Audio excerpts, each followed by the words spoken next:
We spoke to thousands of you at the greatest gathering, all about reunification. You told us you love the progress we're making and how much you enjoy the videos. So, to say thank you for your generous donations, let's go behind the scenes again of the ground investigation works. They're so close to the steam, even if they can't quite see it.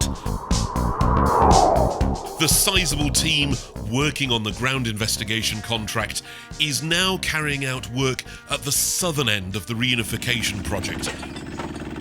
This is what's called the Floodbund, which replaced the original Great Central Railway embankment when that was taken away in the 70s. Today we've got a variety of activities happening down in the southern end of the bund. We've got a window sample drilling rig. That is a small rig and it's drilling to about 5 metres. Involves putting a metal tube into the ground, hammering it into the ground, and it gives you a nice long metre soil sample which then the engineer can log and we can see what the ground conditions are. Up in the northern end of the site on the old railway embankment, there was a slope climbing rig that went up there. That's a specialist type of rig because you can't get a normal rig up the top of that embankment. It's a bit more involved. So this rig, it climbs its way up, it pulls its way up the embankment, and then it can sit on the top and drill through the embankment, give us a nice soil profile of what that embankment's made of and the underlying soils as well. In there we expect it to be made up of a mixture of cohesive fill, which is sort of clays and sands and gravels intertwined.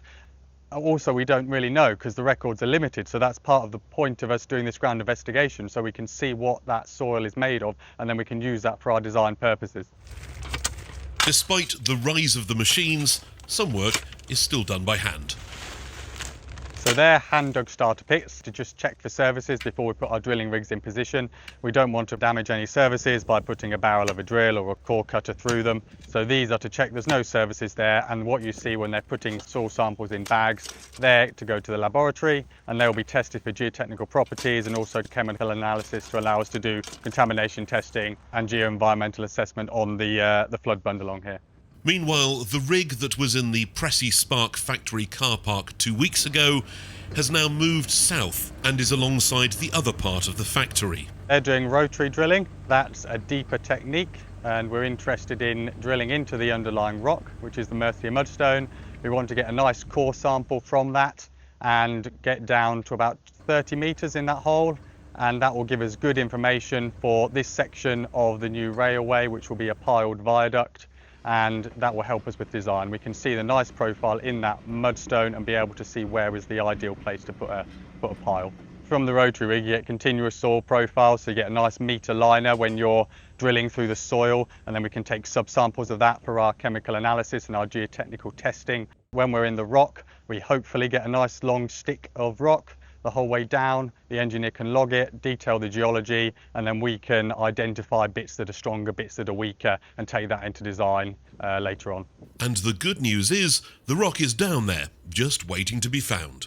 Anywhere between about 4 and 7 metres, depending on which bit of the site you're at. And it's not instantaneously rock, so it's banded. So we have a bit of rock that's hard, then we have a nice clay bit in between, and then we have another hard bit of rock further down. So it's very important that we've got that core profile through that material so we can see which bit's good, which bit's heavily weathered, and which bit's very intact, competent material. And if you look closely, you'll even spot some blue pipes springing out of the ground. They're gas and groundwater monitoring wells.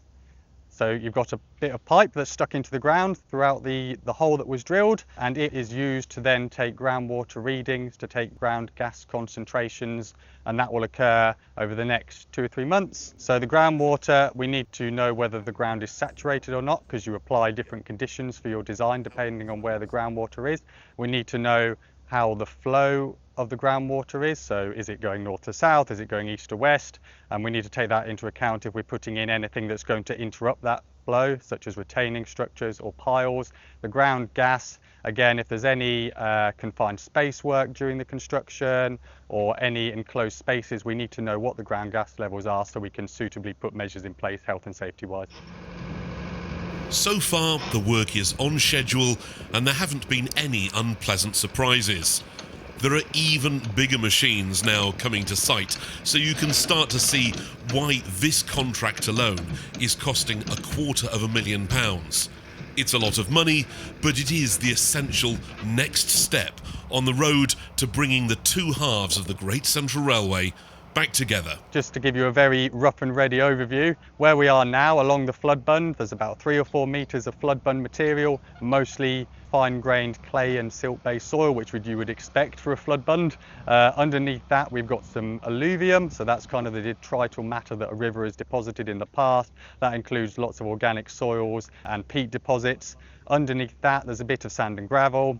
And down at about sort of 5, 6, 7-ish metres, depending on where you are on the site, then we go into the Mercian mudstone, which is your solid geology, as it's called, so your weathered clay and your intact rock deposits.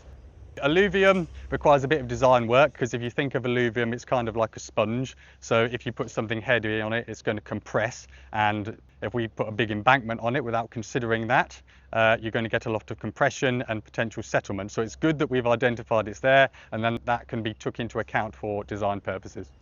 All the ground investigation works are about a week left, week work of site stuff, so the drilling, the pitting, and then there's a few months of spot checking for the monitoring wells. As always, your donations are crucial. Any amount from anyone can push this project forward. When the ground investigation is finished, we can think about the final design of the infrastructure, and then we can look to the future with certainty. Thank you for your interest and support.